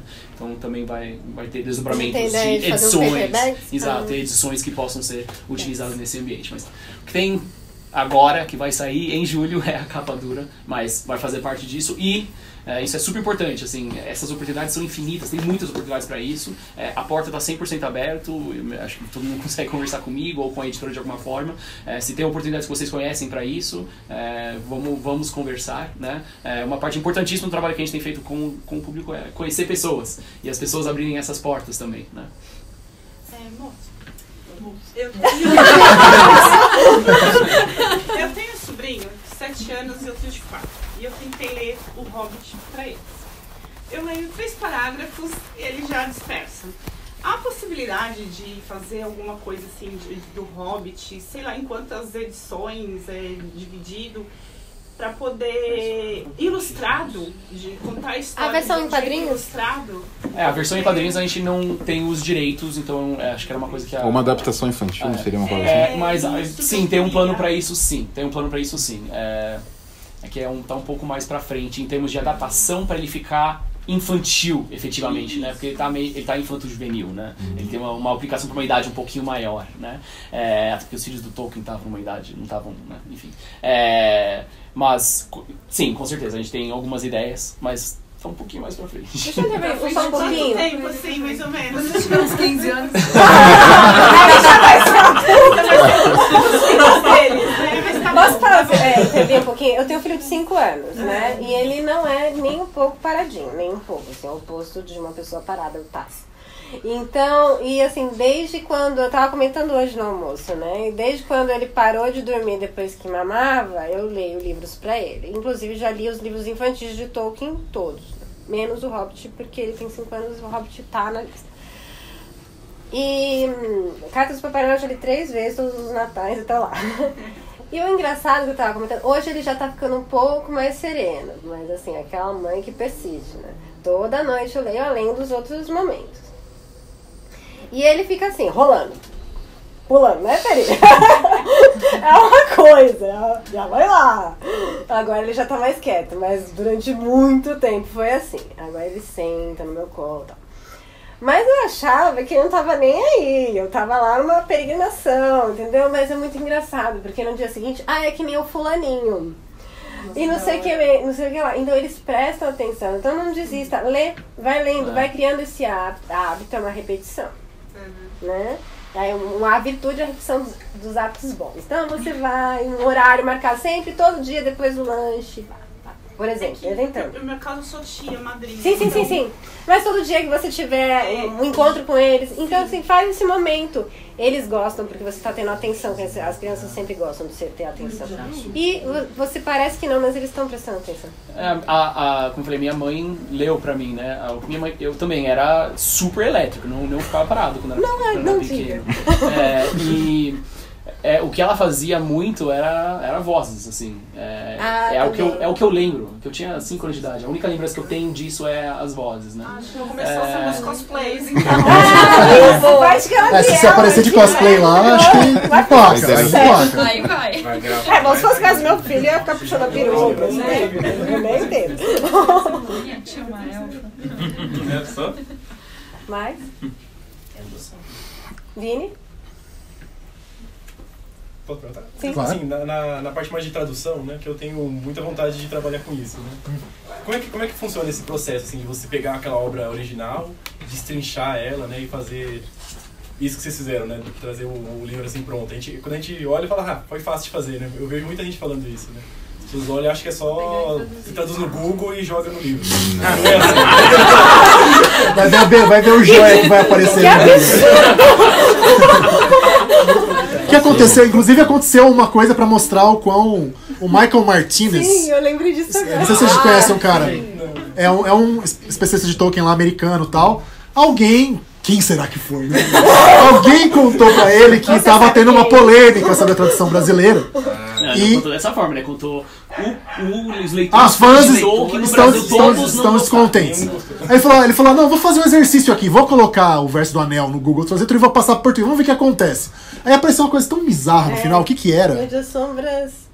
Onde as sombras mentem. Não, mentir sombras. Uma coisa mentir assim. sombras. Tipo, uma versão gramatical. Like é jazer, né? Ficar deitado, literalmente, pareceu mentir. Então, na verdade, eu trabalho com um monte de camadas. Sim. Ajuda primeiro você conhecer bem. Eu sempre tento ler de uma vez, com cuidado, assim, o livro inteiro antes de começar. Aí, primeiro eu costumo colocar na mesma página, na mesma tela, assim, no computador, de um lado o PDF do texto, que é um PDF oficial, que vem da editora e tal, e o meu Word, e ficar ali, eu leio o parágrafo, traduzo. Releio o parágrafo que eu traduzi. Passo pro parágrafo seguinte. Leio o parágrafo em inglês, traduzo, releio a tradução. Tinha um parágrafo por parágrafo. Aí depois pra você ter uma ideia, teve uma revisão de texto da Cris. Tem a preparação antes. Tem a preparação de texto antes. Então, que é uma primeira revisão muito grosseira, assim, mais uma batida de olho. Depois teve uma revisão de texto da Cris. Depois foi a primeira. Você foi a última, então desculpa. Então, primeiro foi o Guilherme. Depois foi a revisão técnica, então, que também foi de texto, porque ele achou um monte de pequenas coisinhas de texto do Gabriel, e também a parte mais técnica pra ver se está de acordo com as coisas do legendário mesmo. Mais uma de texto. Aí passa pra edição. Então é um negócio assim, é um bolo. Tipo, é um monte de camadinha. Processo bem... não é... É um monte de gente. Eu diria pra esse projeto é muito distinto porque os tradutores já conhecem profundamente a obra. 90% das obras que a gente traduz, o tradutor e não isso conhece. Isso no que foi o caso do Senhor dos Anéis do Hobbit e das versões da Martins Fontes. Exato. Jogaram 2 freela no colo da Lenita. E falaram, Lenita, tem esse freela aqui. Entrega no prazo tal. Geralmente são meio injustos, né, com ela. Porque na época que ela fez isso ainda, né, tipo, antes de internet e tudo, e sempre não tem como pesquisar nada a respeito. Então é o tolete de página pelo correio, ela não era leitora de Tolkien nem nada. Diante de tudo isso, o trabalho que ela fez foi muito bom. Não dá pra desmerecer. E o Almiro também, que traduziu os poemas, que é um cara extremamente bom como poeta. Muito bom como poeta. Que hoje está lançando um livro de Shakespeare. Poesia. Acho que são sonetos traduzidos de Shakespeare, né? Vocês verem o livro. Só pra complementar, assim, de forma geral, é um projeto muito diferente. Assim, é muito raro que a gente tenha tanta gente lendo o texto também. Tem livro que, por causa do tempo, a gente tem um mês, 2 meses pra publicar simultaneamente, tem 2, 3 pessoas envolvidas, né? A gente tem dezenas de pessoas envolvidas e pessoas de altíssimo nível, né? Só por isso, eu diria que é um projeto diferenciado, a leitura dele vai ser diferenciada, porque, enfim, o que eu faço no dia a dia é acompanhar processos, né, com tradutores, etc. E não tem nada que a gente faz que seja assim, como a gente está fazendo aqui, né? E ainda assim passa erro. Assim passa coisa. Eu tenho vontade de entrar nesse ramo específico, né, mas eu vejo que as pessoas têm uma visão totalmente errada, né, da coisa, né? Sim. Acho que traduzir é uma coisa muito simples, né, e não enxerga esse lado o Gabriel pode falar sobre isso. Você morou 6 meses nos Estados Unidos, você traduz Tolkien? Não. Ainda mais Tolkien, ele se preocupava tanto com a palavra, ele era um filólogo, então você tem que ter esse respeito também maior, né? Eu diria assim, de forma geral, a maior parte das coisas são impelidas pelo processo mercadológico. Então é prazo de menos, pessoa qualificada de menos porque o custo é bom, tem vários outros fatores que entram nesse processo, né? Mas também te diria que é uma das portas, essa e talvez as revisões, preparações de texto, são algumas das portas para esse mundo, né? Que é, de qualquer forma, um ambiente bem fechado, né? Não abre... cargo de editor não abre em Nakato, sabe? É uma coisa super insular esse mercado, né? Então é das poucas portas de acesso são essas etapas de... E infelizmente parece super, né, glamuroso, assim, acaba sendo o contrário. O Gabriel pode falar melhor sobre isso, mas é raro que vai ter um projeto que nem esse, que tem todo o tempo do mundo pra fazer, que a gente vai falar sobre cada palavra, que vai ter um feedback da gente sobre o trabalho. Tem muita boa vontade, né? Só pra reforçar, então, é que eu sou tradutor literário e faço isso há muitos anos já, e trabalho com outras editoras. E esse tipo de projeto é a primeira vez que eu pego. Simplesmente não existe. Porque o interesse é o custo-benefício da coisa, né? Eu traduzir o quanto antes, né? Por mais barato possível. Então, o que as editoras, no geral, costumam mandar para o tradutor que elas têm disponível à mão. Não interessa se ele conhece a obra, se já conhece, óbvio, melhor. Eu costumo pegar obras voltadas para a ficção especulativa, que é fantasia, ficção científica, o terror, essas coisas, né? E geralmente os que eles me mandam, se eu não li o autor, eu estou por dentro do gênero, eu sei como funciona aquele tipo de literatura, né? E trabalhei com editoras que eram mais voltadas para um desses ramos, mais fantasia.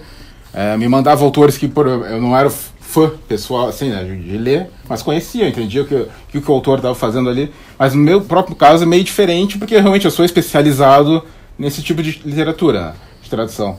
Mas o normal é as editoras mandarem para quem tem disponibilidade de tempo, né? Não interessa se ele já leu literatura de fantasia ou não. Se for para comparar, acho que a comparação é válida. É como se fosse um projeto novo de fazer edições de prestígio de Homero, de Dante, sabe, de Cervantes. O nível de dedicação é meio similar a isso. O paralelo que eu tenho feito é o trabalho que a gente faz, que eu trabalhei em editora religiosa, né, e já trabalhei em processo de tradução bíblica já, né, em mais de uma. Então eu conheço bem a mecânica disso. E com certeza, se o público de Tolkien sobre Orc é complexo, de Bíblia e as palavras que você tem lá, caridade, essas palavras-chave que você tem na Bíblia, todo um outro processo que envolve, enfim. Então a gente fez eu tentei fazer em um pouquinho menor escala, porque a tradução de Bíblia geralmente é muita gente, mas numa escala um pouco menor e mais que dava para fazer uma gestão mais fácil, replicar aquele modelo, que é ter pessoas com especialidades distintas, com papéis distintos, mas que pudessem dialogar, discordar e chegar em conclusões, né? Então, na verdade, a comparação mais fácil que eu faço é essa, porque normalmente o trabalho do tradutor é bem solitário. Você tá sozinho, né? A gente criou uma coisa aqui, que eu acho que é raro nisso também, que é um trabalho conjunto, né? Tanto que quando deu repercussão, deu para todo mundo que tá no conselho, né? Claro que o Reinaldo também sido um pouco o mais o famoso imã de hater. Colou um imã na cabeça e os haters... Só que é bondosa demais é que leva. Mas não foi, assim, não foram... Não, o cara que tem uma coluna chamada Darwin Deus, que é o quê, né? Cara, eu acho que hoje em dia eu prefiro os criacionistas. Eu gosto mais dos criacionistas. São mais bonzinhos. Exatamente, criacionista tá mais legal do que certas pessoas. Nesse sentido, assim, acho super curioso o fato sobre os termos exatos que estão gerando a polêmica. O Reinaldo aqui mais tem sofrido, mas ele não era a favor dessa decisão, né? A gente votou e ele era voz... Tem foto do nosso fórum interno escrito lá, um tópico que eu criei, última cartada contra orcs. Tá lá escrito. Não porque eu achasse que estava errado, mas porque eu sabia que ia dar esse rolo todo. E deu. Mas, de novo, trabalho em equipe. O pessoal que tá coisa lá não faz a mais vaga ideia do que é trabalhar em equipe, gente. A gente sabe trabalhar em equipe. E trabalhar em equipe, a gente decide as coisas juntos e se apoia juntos. Né? O lobo solitário não faz isso. Com certeza. Perfeito. E essa é uma das minhas maiores preocupações com o processo. As pessoas estão envolvidas... A gente vai abraçar as coisas boas e as coisas ruins. Assim, a editora pode abraçar a saúde na doença. Casamento. Exatamente, porque não tem o certo ou errado nesse processo também, né? Tem muita coisa bem subjetiva, né? Claro. Enfim, então. Uma coisa que eu acho interessante é que nessa obra, e talvez você experimente isso em outras, né? Mas nesse autor tem muita gente apaixonada, né, trabalhando. Então, além de ter estudado muito, tem gente que fala assim: eu trabalho por prazer e com muita alegria, né? Como se fosse um sonho realizado. Então, isso é peculiar também, né? Com certeza. Esse livro é meu bebê, assim. Não é no Linda, ele ficava... Deixa eu lavar o pezinho. Agora eu vou lavar a orelhinha. Agora eu vou dar um beijinho na testa. É isso. Tem perigos também nesse processo, a gente incluiu, como vocês sabem, o pessoal que sabe, a gente incluiu na etapa de preparação, que é a etapa que quando o texto volta, vem do tradutor, né, passa pelo editor, eventualmente faz alguma coisa, né, fala com ele, isso, etc, etc. Mas é a próxima etapa depois da tradução, que é o preparador. A gente incluiu propositalmente, depois do primeiro livro, depois da queda, a gente está tentando melhorar o processo, né? Alguém que não fosse especialista, apaixonado, alguém, etc. uma pessoa normal, não um maluco. A gente está tão profundo nesse processo, e já deu polêmica que a gente teve que defender, etc., que tem coisa que a gente não vê, que a gente não questiona. E alguém que está olhando de fora, né, vai questionar. Gente, por que isso está em caixa alta? Não faz, português não é assim, não faz sentido. Não, porque o Tolkien falou, né? Que a gente começa, nesse processo a gente começa a endeusar o autor, né? Quanto tempo demorou aí esse processo, desde a preparação do texto até as revisões finais do Silmarillion, falando do Silmarillion? Mais ou menos assim. É que foi meio truncado, porque teve a queda de Gondor no meio. Ele começou a traduzir, daí a queda parou o Silmarillion. Surgiu, paramos e ele começou... eu comecei tipo em março de 2018, aí em final de abril apareceu a queda, eu acho, foi final de abril, começo de maio. Aí eu peguei a queda até provavelmente julho, mais ou menos. Aí eu voltei, aí fui terminar mesmo meio de outubro, gente, Silmarillion, eu acho, tradução. Não lembro. Foi por aí, por aí. Aí depois as outras fases eu não... revisar no Natal e no Ano Novo. Mas esse jamais esquecerei disso. O Silmarillion foi bastante tempo, foi bem saudável, né? O mais corrido foi a queda. A queda foi vida louca. Assim, o projeto como um todo e a equipe foi só pro Silmarillion, todos os livros vocês estão fazendo o mesmo processo, com a mesma equipe? Sim. O jeito que começou assim, antes dos livros tem o conselho, e a gente discutiu um monte de termos que vai aparecer em todos os outros livros, né? Então, eu diria, antes de cada um, a gente teve as decisões centrais, que é a decisão de estilo. Vocês perceberam que tem aspas quando as pessoas, né, nos diálogos. Tem lá o tópico também no nosso fórum, aspas ou travessões? Eu falando que eu defendo as aspas venceram. São pequenas decisões estilísticas, mas fundamentais pro processo, né? Caixa alta, hífen, algumas das coisas básicas a gente discutiu em conjunto, né? E aí começou, enquanto forem surgindo, né? Porque a gente não pode prever também todos os casos. Muitos dos casos estão surgindo quando a pessoa começa a traduzir e se depara com o caso. Gente, o que a gente pensa disso, né? Mas é continuamente em conjunto, eu diria, né? Só interromper um pouquinho, eu tenho um caderninho, se vocês puderem colocar nome, e-mail e telefone, por favor. Lista de presença, depois dá ponto positivo, estrelinha, depois. Pra ter um arquivinho lá com as pessoas. Pra complementar isso também, você estava perguntando, não sei se eu respondi sua pergunta inteira, mas a gente também está produzindo várias coisas simultaneamente, né? Que era a minha preocupação agora com esse ano, por isso que a gente fez menos livros. Quando a gente começa a fazer mais livros, a gente está, literalmente, cada um está trabalhando numa etapa de um livro diferente em momentos diferentes, né? Começa a quebrar muito e começa a uma coisa entrelaçar com a outra. Então vira um quebra-cabeças muito mais complexo pra gente. Por isso a Bruna, que não tá aqui hoje, é a heroína do quebra-cabeças, porque é ela que senta e remonta toda vez que a gente muda alguma coisa, remonta todo o quadro, porque é isso, ele entregou o primeiro capítulo, foi pro Guilherme o primeiro capítulo, aí o Guilherme terminou, foi pro Gabriel, aí foi pra Cris, tem um encaminhamento, e a gente não consegue, se a gente fizer a coisa inteira num bloco só, não dá tempo, a gente vai ficar anos fazer um livro, né? Ele entrega a coisa inteira, vai a coisa inteira, então a gente quebra. Né? São os pacotinhos. Isso, então tá cada vez mais, essas linhas estão cada vez mais cruzando, que é o que tá acontecendo agora. O Rafa tá fazendo... Rafa, desculpa, sempre chamo de Rafael porque eu tenho o Rafael Bruno. O Gabriel. É irmão dele. Não. É tudo arcano. O Gabriel tá fazendo os cartas, né? Tá traduzindo e agora mexendo no índice, enquanto entra... tava entrando no Hobbit. A carta traduzida. E o Senhor dos Anéis, né? Tava entrando o Senhor dos Anéis e o Hobbit, assim, em momentos distintos, né? O Hobbit ele acabou já. O Hobbit acabou, agora só o Senhor dos Anéis. Só o Senhor dos Anéis. Só. Não, o Senhor dos Anéis e o Cartas também. E o Cartas. O índice do Cartas. O texto principal já me livrei. Então principalmente ano que vem vai ficar caótico, com certeza. Na verdade, não é nenhuma pergunta, é um profundo agradecimento. Por causa que... Gente, ele tem 17 anos, desculpa. Não parece um homem mais maduro. Obrigado. Mas, eu não esperava que ia dar tanto problema, essas coisas do Orcs e tal.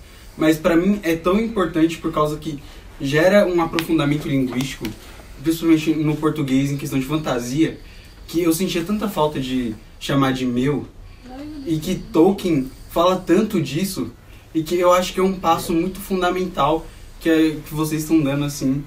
Queria só agradecer. O fato que as pessoas na internet estão fazendo tratados sobre linguística, sabe? Já é legal, já é bem legal.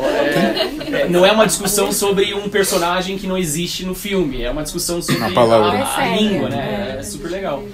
Que dá esse espaço para o diálogo com a academia, inclusive. E eu entendo a posição de várias das pessoas que são realmente contra, né? A maioria não absoluto, mas a maioria é questão afetiva. Tá acostumado com aquela grafia de uma palavra X. Desde sempre. Membros em da outras fauna mídias. de Mordor, como dizia o Tolkien. Sempre jogou RPG usando o termo inglês, né? Tipo, sempre leu em outros livros que nunca foi traduzida a palavra. Mas não significa que a palavra não possa ser traduzida. Né? Nada impede. Entendeu? Então a gente quis deixar a coisa como, segundo a nossa visão, era o que o Tolkien tinha de preocupação com a língua na hora que ele compunha as obras dele.